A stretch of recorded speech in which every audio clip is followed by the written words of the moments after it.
This is Khora, the crazy BDSM cat lady, and this is Venari, her semi-sentient four-legged nuclear reactor cosplaying as a common house cat, and I'm going to show you how to make them both nearly unkillable. Hello Tenno, my name is Jade Rabbit Emperor, and if you're new to my content, I specialize in making weird, over-engineered builds because that's what I find most enjoyable about Warframe. Finding new and creative ways to take advantage of different synergies that others might have ignored, overlooked, or just haven't fully explored to their full potential. Yet. With the release of the old piece, we got some new shiny toys to play with. One such toy, probably intended for health tank frames like Inaros or Kalervo, Arcane Persistence, has opened up Pandora's box of possibilities. So naturally I started experimenting to see what madness I could come up with, and eventually I landed on a health tank Khora setup. See, Arcane Persistence disables your shields, including the ability to gain or be given shields, though Overguard is unaffected. In exchange, so long as your armor is above 700, then all damage is capped at 500 a second. The wording for this arcane can be a little misleading though. Based on the in-game description, you would be forgiven for assuming that each instance of damage taken is capped at 500. What the arcane actually does is reduce all instances of damage to a collective 500 per second. While some frames are much better suited than others to achieve it, with the proper investment, any frame can now health tank. That being said, there are 4 major weaknesses that we should be aware of. Anything that will reduce our armor to below 700, such as a heat or corrosive proc, magnetic procs, or nullifier effects, will temporarily disable the arcane's damage reduction. Life Drain can and will completely bypass the arcane's damage reduction, as this is not coded as actual damage. Interestingly, while Toxin procs are reduced to 500 damage per second, a high enough slash proc will completely bypass the damage reduction. Health needs to be at or above certain thresholds, and we need a consistent way to recover any lost health. And finally, if you're not the mission host, the arcane can simply stop working. This is clearly a bug DE may or may not have fixed by the time you see this video, but it is worth noting. So, for this build to work, we need as few solutions to as many problems as possible, and we'll start with armor. At a base armor value of 345, we're exactly 355 armor short of the required 700 we need to even activate Arcane Persistence. We can easily fix this by running Umbral Fiber and Vitality, but that would take up 2 very valuable mod slots better suited to other options. So instead, we're going to run 2 Tau Forged Azer Archon shards for 225 armor each. This gives us a total of 795 armor, just enough to trigger the arcane. But it won't matter if our armor is reduced or the arcane is disabled, which then brings us to our Subsume ability of choice. Spellbind. I didn't stutter, I said Spellbind. You get it from Titania. I seriously don't understand why more people aren't singing the praise of this subsume option, because in my opinion, this is one of the top 5 most useful subsumes in the game. Anyway, let me explain, because I'm sure like 87.3% of you have never considered this subsume for literally anything before. See, on a tap cast, Spellbind gives status immunity to nearby allies, but on a hold cast, we will grant ourselves status immunity. It'll also whisk nearby enemies into the air for a while, rendering them harmless. But more importantly, this subsume is a perfect pairing for any build that is going to be using Arcane Persistence and doesn't have the capability of giving itself status immunity. I do recommend going into settings and inverting this option on Titania.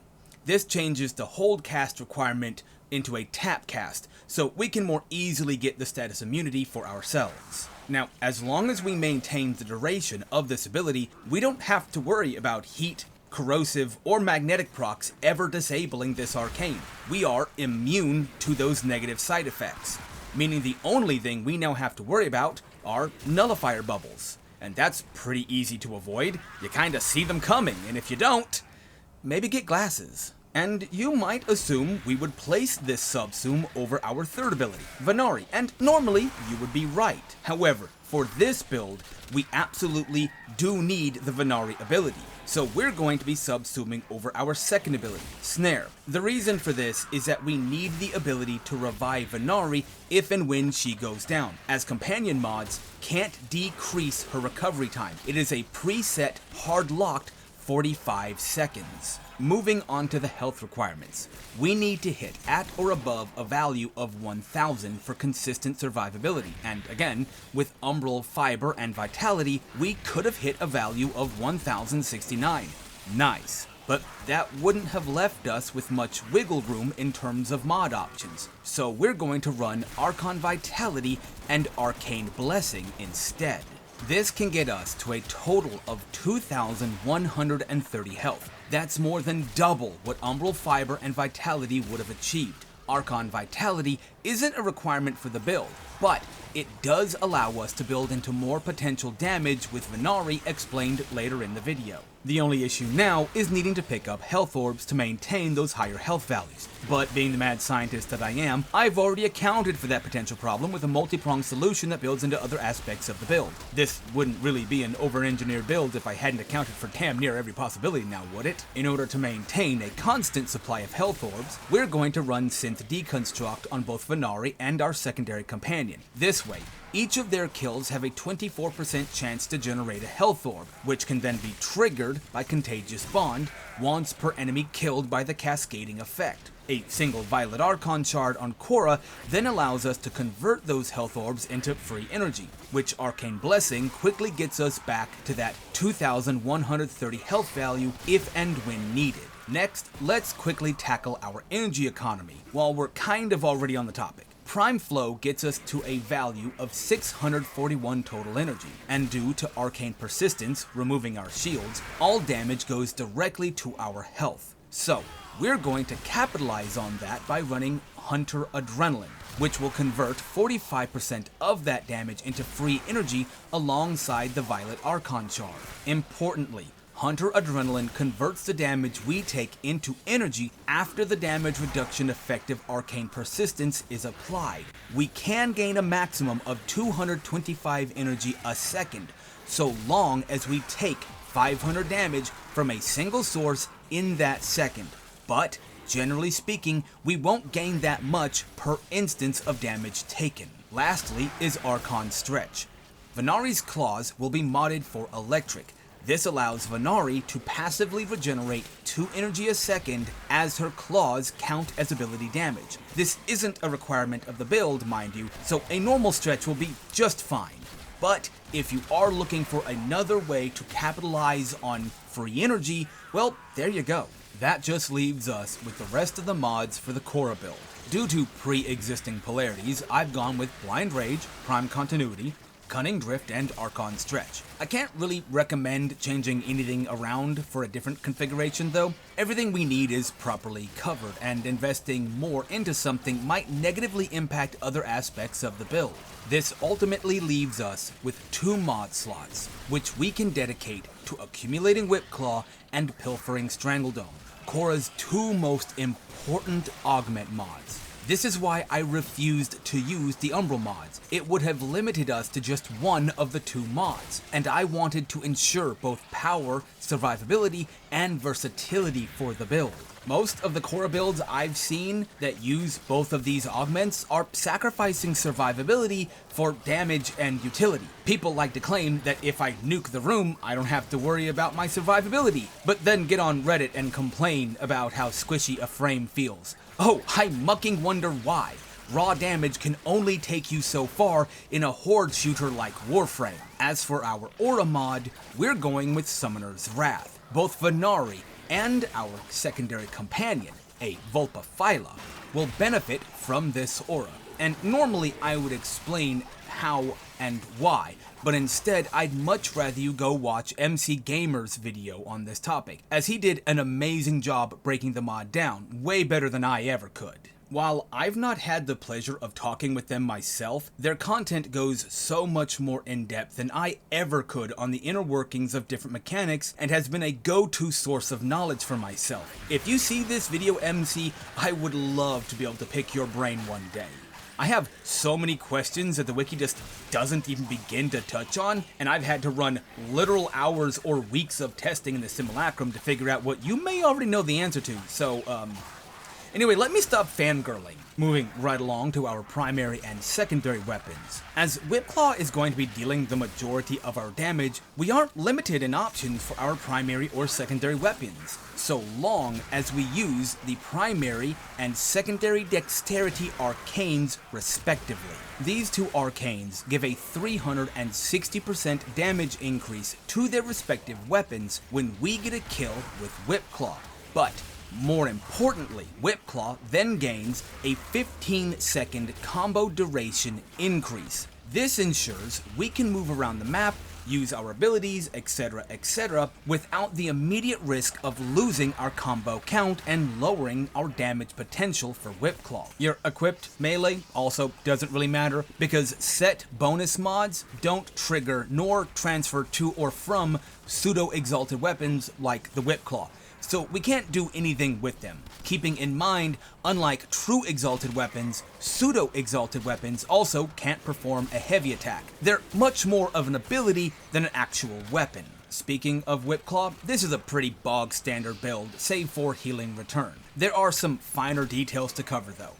For example, at 12 times combo multiplier, we will have a 190% crit chance, a 180% status chance, and due to being able to run 2 copies of Tenacious Bond thanks to Venari and our Vulpaphyla, we will have an 8.6 crit damage multiplier. Due to the WhipClaw's AoE nature, we can capitalize on a few small but very important factors. To start with, we aren't going to mod for electric with melee influence like everyone else, but instead heat with melee exposure. The WhipClaw, being an ability, will then automatically activate melee exposure to add corrosive damage. This then acts as a budget armor strip. This allows us to then better capitalize on healing return as an on-demand heal. The mod triggers separately for each enemy struck and restores more health the more different status effects are active on said targets. So while getting an easy room nuke may seem like the better option, we do sometimes need enemies to survive long enough to strike them a second time in order to be able to heal ourselves. This also then allows us to take advantage of Archon Vitality on Khora to potentially double up on the number of heat procs the ability will inflict. This in turn gives Venari more status effects to capitalize on when she comes into play. We're essentially cascading effects in order to maximize our build's overall potential damage and survivability. Now before I go any further, I need you to understand I spent literal months fine-tuning this Venari build. I had the first version of this video script done almost 3 months ago, and I had to start fresh because the original Venari build, under the right circumstances, left me vulnerable to an unavoidable death. And I tried damn near everything else, but this was the only mod configuration I found that worked 100% of the time. Venari, by default, doesn't have any shields, so we need to decrease any and all damage she takes as much as possible. We do this with a combination of Metal Fiber and Synth Fiber. Metal Fiber gets Venari to 1,575 armor, which is an 84% damage reduction. Synth Fiber can then potentially double her armor if the information on the wiki is correct and applies to Venari properly. We decrease the risk of death further by also using Link Vitality. Arcane Blessing can get Khora's health to 2,130. This then allows Venari to reach 3,712 total health. Prime Pack Leader triggers off of WhipClaw to heal Venari for 183 health per target struck, with any excess healing granting her Overguard, while Hunter Recovery then allows Venari to heal Khora for 30% of her damage dealt. But here is where things start to get interesting. Once Khora and Venari hit their respective maximum possible health threshold can, to a certain extent, become self-sustaining without the need of health orbs to maintain their new maximum health value.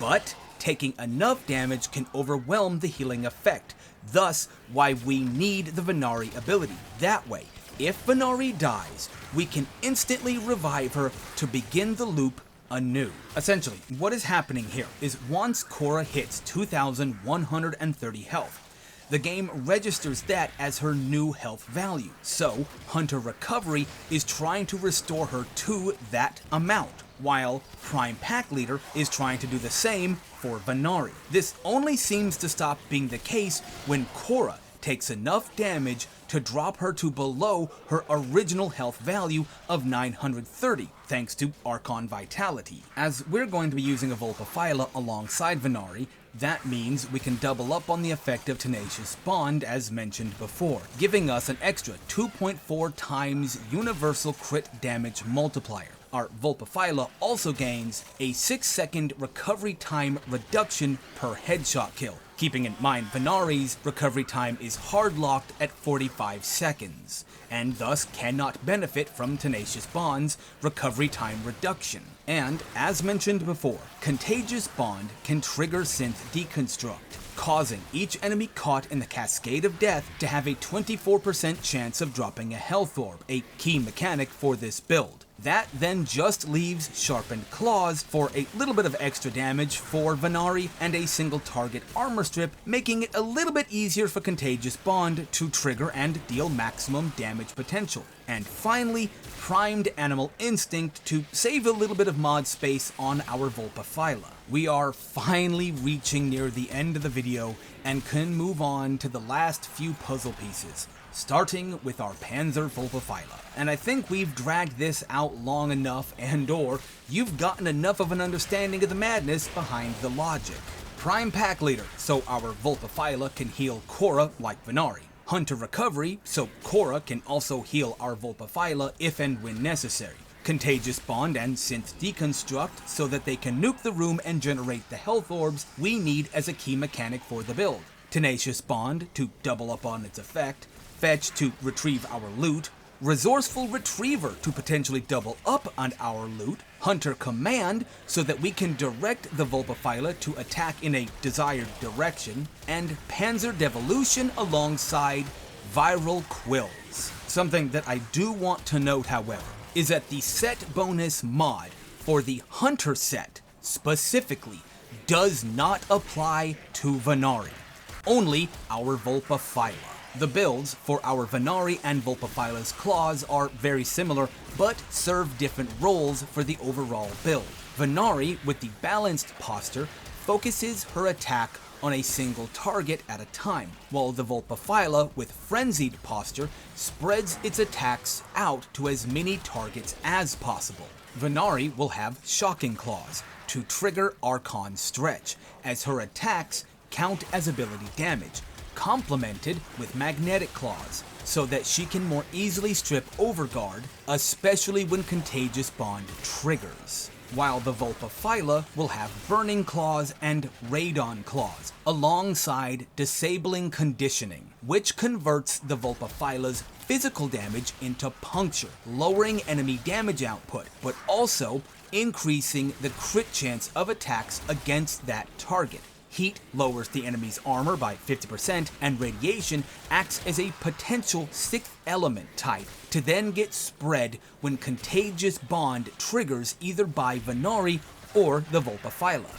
Beyond that, the build for Venari and the Vulpaphyla's claws are the exact same as shown on screen.